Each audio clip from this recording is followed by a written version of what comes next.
I'm just delighted to be here and do some interactive, do some chants, do some greetings, and see if we can't be here together as one people committed to a path of spirituality that then enhances and leads to wellness. I want to start with a small piece of music. Ayo pe jana putin kuru soha Om tare ture mama ayo pe jana putin kuru soha Om tare ture mama ayo pe jana putin I was going to ask Dechin to say a little word about that particular chant. One of the reasons that I played it was that when I started to look at the places where all the great faiths that we are going to sit amongst today, one of the things, a common theme that comes up, I just wanted you to just say a couple of words.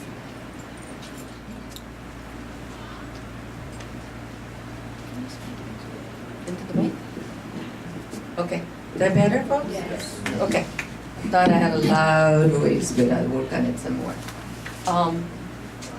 When I started to look at what are some of the common practices that weave through the great texts of our religions and faiths, very quickly it becomes obvious that whether we're reading the Quran or reading the Guru Granth Sahib of the Sikhs, or the Vedas of the Hindus, or the Sutras of the Buddhists, that each one of those canons of beautiful writing also shows us and teaches us how to live a way of life that is embedded in having a clear mind, a strong body, an open heart, and a spirit that is deep in us, that we can spread from the feeling of the soul and the spirit our joy to the rest of the world. Many other things also cross-sect. One of my earliest experiences was being 5 years old in New Delhi and waking up to the call of the mullah from the masjid, to the kirtan from the Sikh Gurdwara, to the hymns from the Hindu temple. And then on my way to school, our school bus used to pick us up at 5 o'clock in the morning to get us to school at the other end of town. And our school was next to the Jama Masjid, which is one of the largest masjids in India. I had to look a little bit for where the Buddhist influences were in at least in the parts of northern India that I grew up in.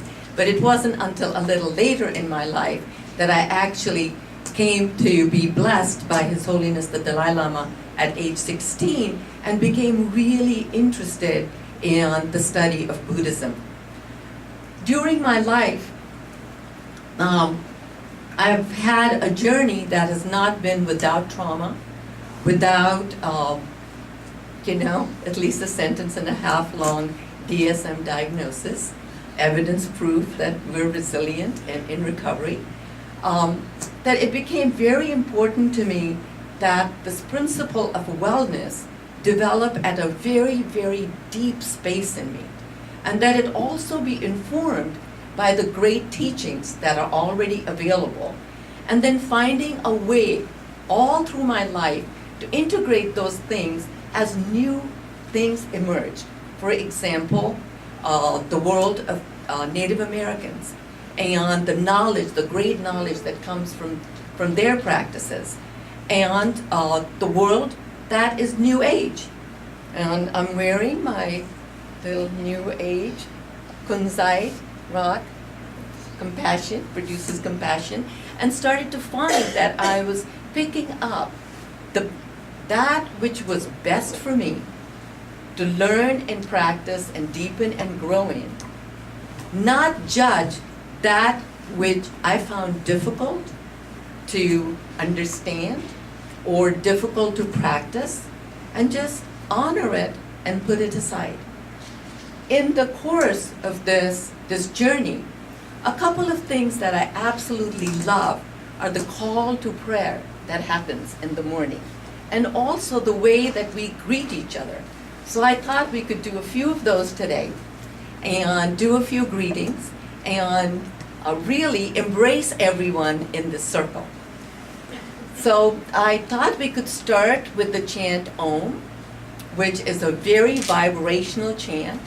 And if we can really participate in it from right here, this chakra, solar plexus, I bet you we can vibrate this room right out of this facility. So are there any Om chanters in this room? Please come up and join me. Please. Come on. Come on. Would you? Okay. So what I thought we could do, please, you lead us. Oh, I didn't realize I was leading. This is interactive. Okay, all right. And we can kind of do it in a rolling fashion. So,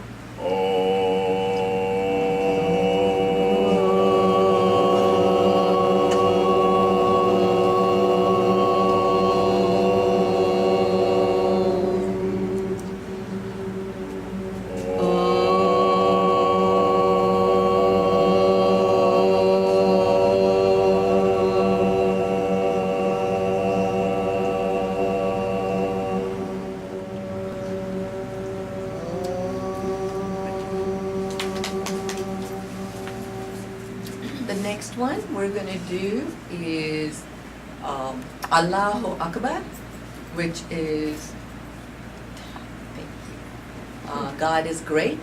So let's put passion into it. Allahu Akbar. Allahu Akbar. Allahu Akbar.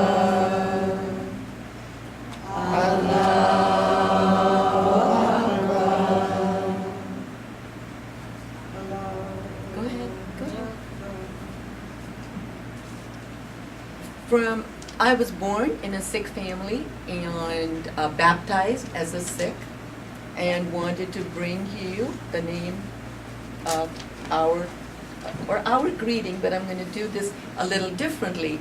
I'm going to do this more as what we say when we see somebody, when we meet somebody. So, Sat, S-A-T, Sat, Sri, Akal. And then my buddy over there is going to tell us what it means. Okay.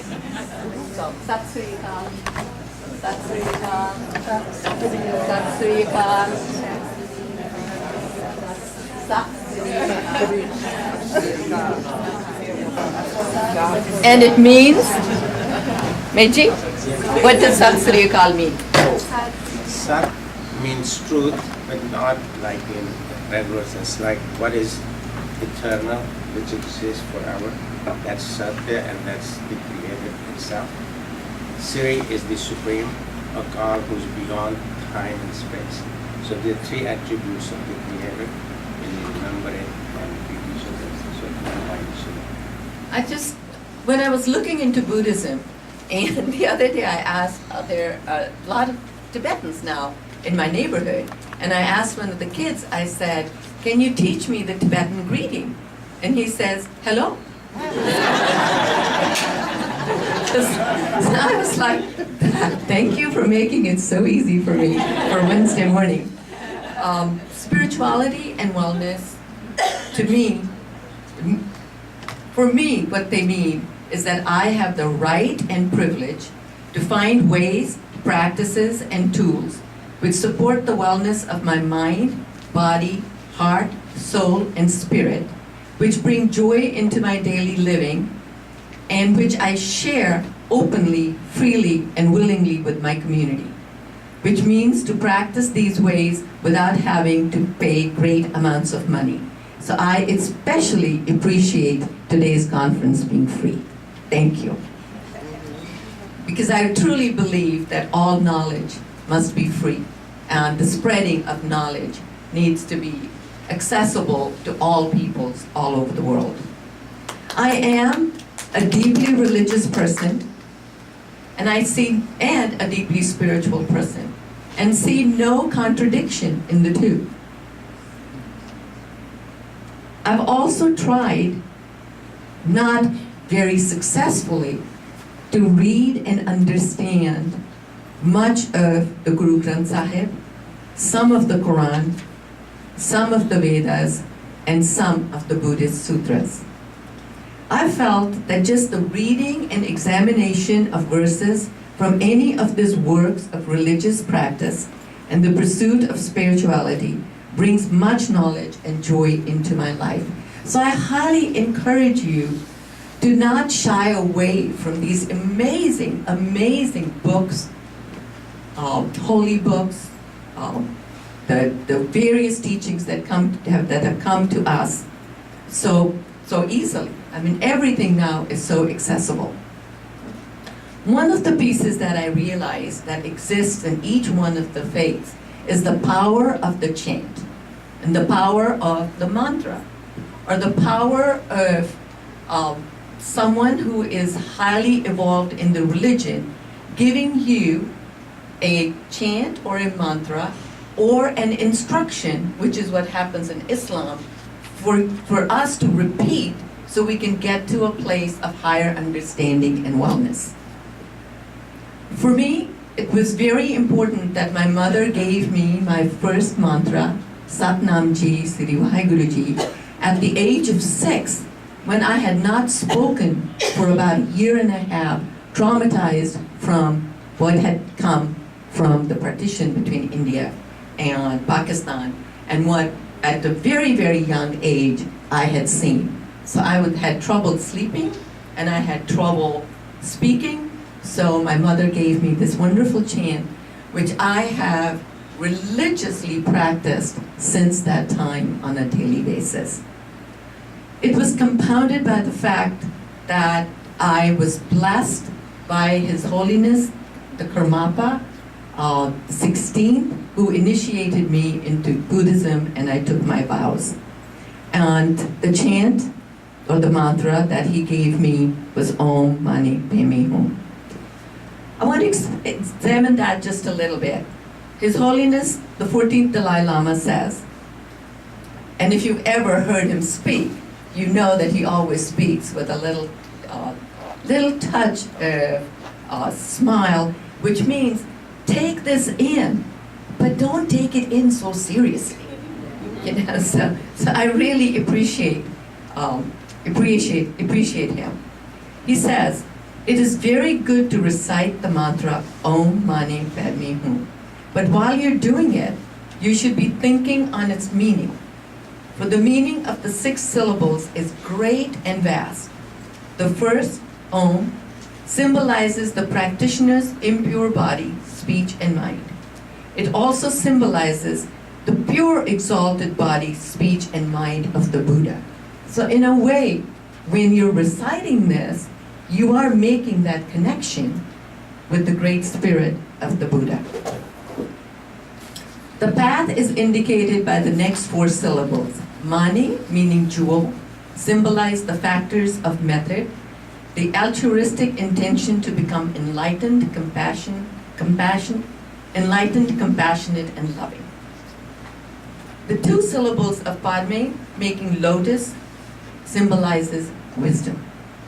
Purity must be achieved by an indivisible unity of method and wisdom, symbolized by the final syllable Hum, which indicates the indivisibility.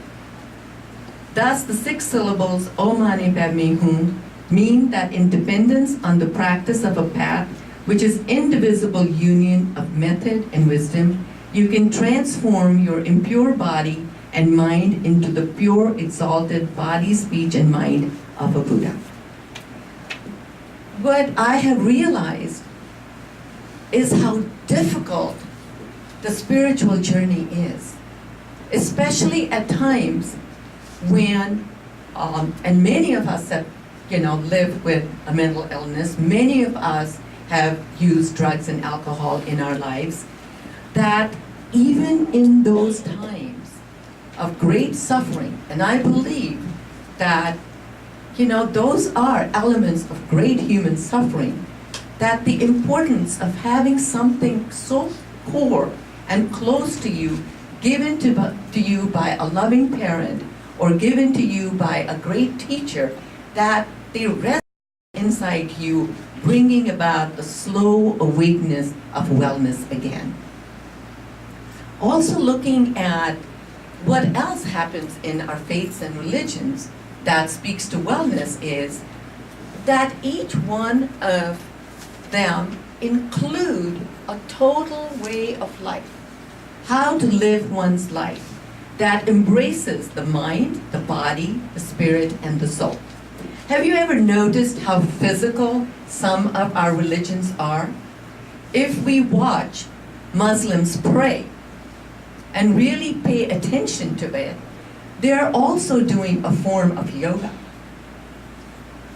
Through their prostrations, through their kneeling down, through the way the body is held and the hands are held, that this is in deep appreciation to that which knows all.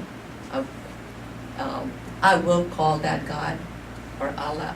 I'm comfortable with that. If we look at the Hare Krishnas, and we're blessed by their presence in this community, and watch the way they practice and chant Hare Krishna, Hare Rama, and play music, and go through our streets, and you look into their eyes, you really see that combination of prayer, music, and movement creates wellness of mind, body, and spirit. And I love the way that, some of us might think, oh, here come the Krishnas. They're going to try to give me something to read. But if you stop and just watch and listen to the beauty and the amazing sounds and the repetition itself of calling God's name, that they're always all smiling. And so I smile back to the Hare Krishnas. In Hinduism, which is probably my most favorite religion, because of how expansive the faith is, there is place for everyone. Once we get through that, yes, there are three principal gods, Brahma, Vishnu, and Shiva, but then there are 3,032 deities that speak to an individual's mind, body, soul, spirit, and inspire us to then live a life of a good Hindu. And the life of a good Hindu, living the life of a good Hindu, always keeping the wellness perspective at the center, is not that different from the life of a Muslim, or the life of a Buddhist, or the life of a Sikh, because we have all been given instructions, both religious and spiritual, by our books and by our teachers, that we can practice on a daily basis. Now, what we did this morning, I believe, came out of the Ayurveda tradition.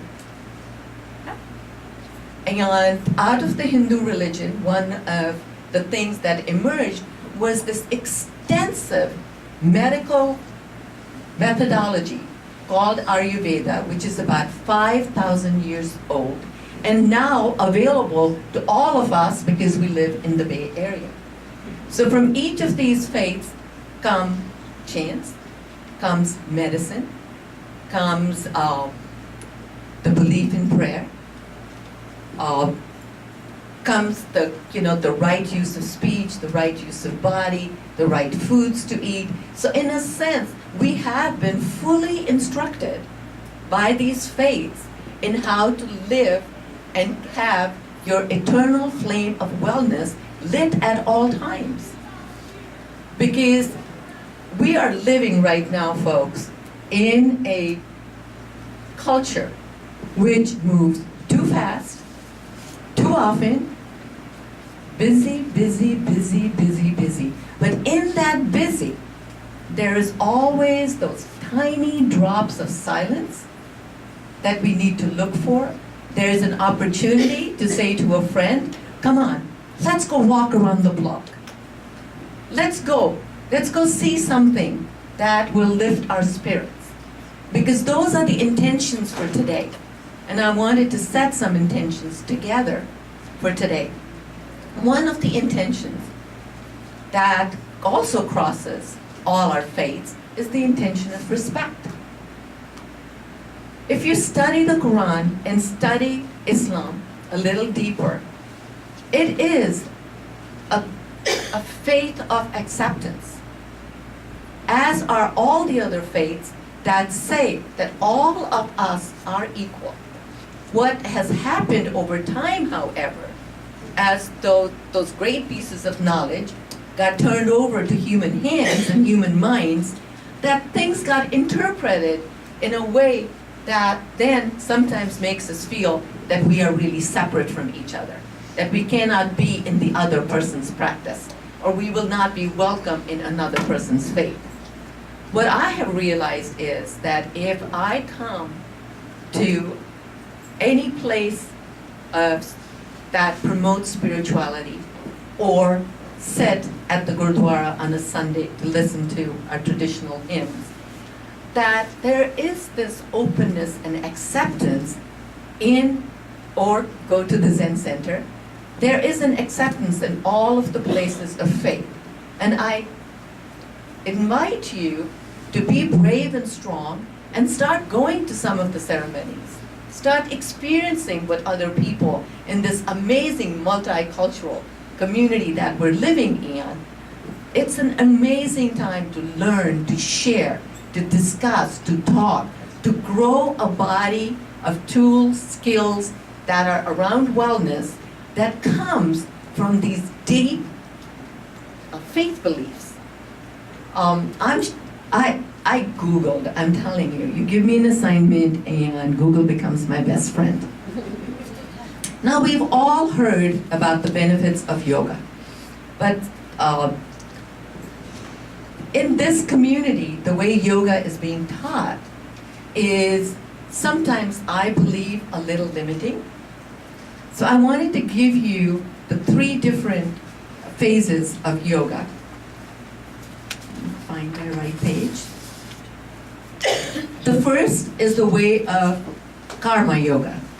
This is a very popular way of salvation and lays emphasis on the idea that liberation may be obtained by fulfilling one's familial and social duties, thereby overcoming the weight of bad karma one has accrued. The second way of salvation through yoga is Jnana yoga. The basic premise is that the cause of our bondage to the cycle of rebirths in this world is ignorance. According to the predominant view among those committed to this way, our ignorance consists of the mistaken belief that we are individual selves. The mistaken belief that we are individual selves. I really liked that phrase, and not one with ultimate divine reality. It is this ignorance that gives rise to our bad actions, which result in bad karma. And salvation is achieved by attaining a state of consciousness in which we realize our identity with Brahma, God, Allah, Guru Nanak, whatever name we want to call. This is achieved through deep meditation, often as part of yoga. The third one, which I have found extremely helpful, is bhakti yoga. This is the way most favored by the common people of India. It satisfies the longing for a more emotional and personal approach to religion. It involves the self-surrender to one of the many personal gods and goddesses of Hinduism. Such devotion is expressed through acts of worship, temple rituals, and pilgrimages. And this also exists in pretty much the same form in Sikhism. I know that somebody is going to talk about Islam a little bit later, but I wanted to bring one piece to you. Can somebody time me, please? 5 more minutes? Perfect. Is this helpful, folks? Yes. Okay, good. is the principle of Islam. And I want to apologize to those of you who know more about this than I do, but it is the practice of purification in Islam and the practice of wellness. And I'm going to read something for you folks. The prophets came to invite people to Falah. Falah is success, prosperity, and salvation. A positive, constructive message. The Prophet Muhammad also did the same. As he invited people to truth and salvation, he offered a program of complete transformation of our lives according to the divine guidance to achieve Falah in this life as well as hereafter. Islam means improvement, amelioration, betterment, mending, correction, reconstruction, reconditioning, repair, adjustment, settling, restoration to order, establishment of peace. Major part of wellness of a community or a country or a nation is the establishment of peace. And for us, who might call ourselves the warriors in the spiritual movement, if we are not on a daily basis doing the social justice work that's needed to bring peace into our communities, to bring nonviolence into our communities, to bring sweet speech into our communities, then our path is only the path of a beginner. And I urge you to blend these elements that I'm talking about and find for yourself what works the best and not stay in one path. Multiply, learn, teach, grow. Another piece that Islam speaks to is restitution. I believe that the process of restitution, especially to communities that have not been treated, is treated well or were disenfranchised because of our historical policies, that we need to find a way to repatriate, redress, and provide restitution. I'm going to close with a piece of music, and there's a lot more in Islam, but my time is coming to an end. I'm going to play you a piece of music from Iraq. It's from the Sufi tradition, and please feel free to stand up and dance. Thank you so much for giving me this opportunity.